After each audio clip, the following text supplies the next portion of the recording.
Hello everyone. In today's class we are going to discuss theories of population. Population growths form a fundamental ingredient in understanding demographic changes, economic development and environment. We know that population can influence our demographic changes, economic development and environment. The theories of population growth stretches from a classical theory of balance between the size of the population and available resources to the current theories of technology, social and economic factors in explaining population changes. We have different studies of population. That study started from the classical theories to our ancient and recent theories like technological theories of technological development, social and economic development, etc. First theory was Malthusian theory. The Malthusian theory proposed by Thomas Malthus in 1798, representing the oldest yet most influential theory of population growth. The Malthusian theory was developed by Thomas Malthus in 1798. It was the oldest theory. The theory brought out a comparison that Malthus argued that population grows exponentially, food grows arithmetically. In Malthusian theory, he says that population grows in multiple progression and food grains production grows in arithmetic progression.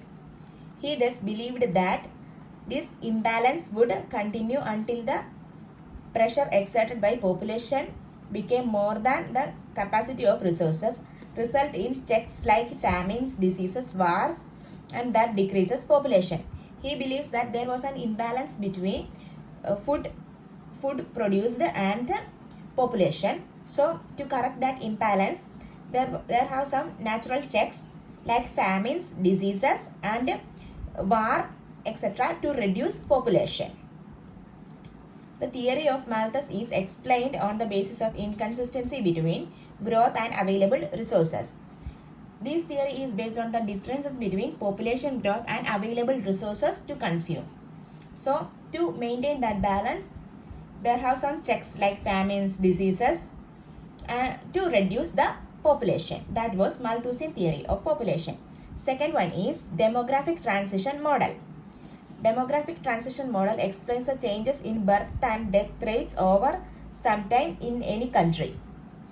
Demographic transition theory, we say that there was a different stages that a country reaches due to its difference in birth rate and death rate over time. That was demographic transition model. It has 5 stages. Stage 1. High birth rate and high death rate result in slow population growth. This characterized by pre-industrialized society. In stage 1, our society was pre-industrialized society.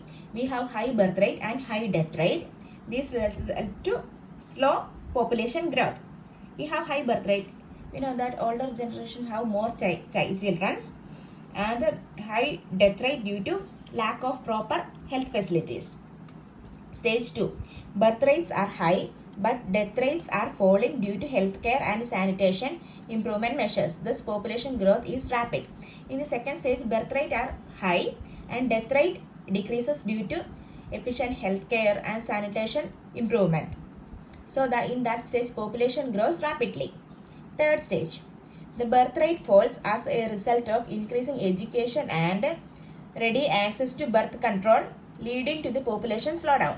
In this third stage, population and birth rate also falls due to increasing education and access to birth control measures. This leads to population slowdown.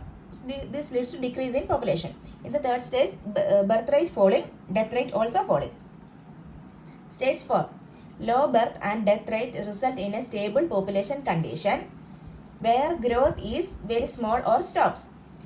In this fourth stage, birth rate and death rate are less. This leads to a stable population condition where growth was less or stopped. There have maybe no growth because of low birth rate and low death rate. Stage 5. It was an optional stage, maybe not applicable to all countries. Here, birth rate drops slower than death rate, thus population declines. In this stage, birth rate is very less than death rate. That situation, population declines. Population was very low. Third theory is Bostrupian theory. The theory receives argument against the Malthusian permissive since it focuses on the role of technology and agricultural development. In this theory was against the Malthusian theory. In this theory focuses on the role of technology and agricultural development. Bostrup have argued that growth in population act as a catalyst in catalyzing innovation in agriculture and technology, thereby raising carrying capacity of land. Here he focuses on innovation in agriculture and technology leads to raising the capacity of land. Due to increase in technology and agricultural development, land is capable to meet more people needs. This theory, the rise of population pressure leads to innovations in the society to new ways to intensify food production. Due to high population, it leads to more innovation in the field of technology and agriculture to feed more population. That was that rise in population leads pressure to innovation in the society to new ways to intensify the food production. According to him, population increase may boost technological advancement which will counteract the negative effect brought about the overpopulation.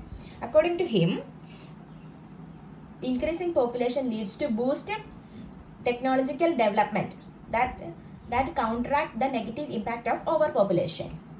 He says that if population increases, this leads to innovation in the technology and agriculture sector to meet population needs. It will balance. Fourth one is Marxist theory. Marxists argued that population problems are rooted in the inequality of the capitalist system.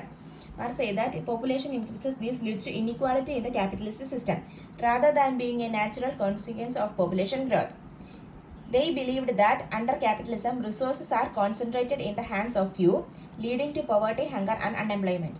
In capitalist view, they believed that resources are concentrated in the few people's hand. This leads to increasing poverty, hunger and unemployment, which often leads to population issues. Marx advocated for a socialist system where resources are distributed more equitable, eliminating the economic conditions that contribute to the population problems. Here, Marx believed that they need a socialist system to improve its distribution and efficient distribution of resources. This leads to decreasing inequality, eliminating economic conditions and contributing population problems. Need a socialist society to reduce inequality. That was Marxian theory on population. Fifth one is Neo-Malthusian theory. It is the extension of Malthusian original idea but incorporates the contemporary issues related to environmental degradation and resource scarcity. It is an extension of Malthusian theory and it also focuses on environmental degradation and resource scarcity. Neo-Malthusian postulates that rapid population growth can result in severe problems including depletion of natural resources, environmental pollution and reduction in biodiversity. In this theory, they say that rapid population growth leads to decline in the natural resources, environmental pollution and resources reduction in the biodiversity.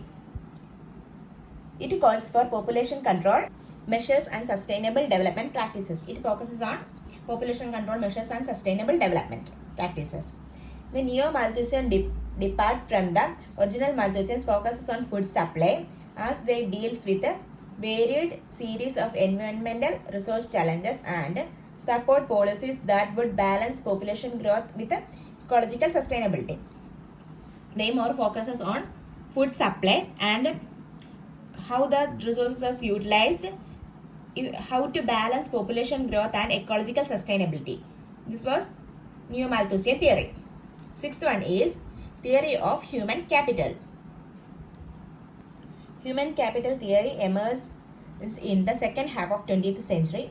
It was emerged in the second half of 20th century and mainly deals with human capital role in population growth, not only on the demographic factors. Here it focuses on how human capital influence population growth than demographic factors. It lays great emphasis on investment in education, health and skill development to enhance productivity and improve economic growth. Here focuses on, gave more emphasis on investment in education, health and skill development to enhance productivity and improve economic growth. Higher level of human capital B, get better economic opportunity, which then have an effect on demographic behavior in the relation to fertility rates and labor force participation. Higher level of human capital, then there was an increase in the education, increase in opportunity. This leads to an inverse relationship between the fertility rates and population. There was an inverse relationship between labor force participation and fertility rates. Better human capital will lead to better management of population growth and attaining sustainable economic development. We say that better human capital leads to better management of population growth and attaining sustainable economic development. It says that the role of education and skill development in shaping demographic trends and economic outcomes.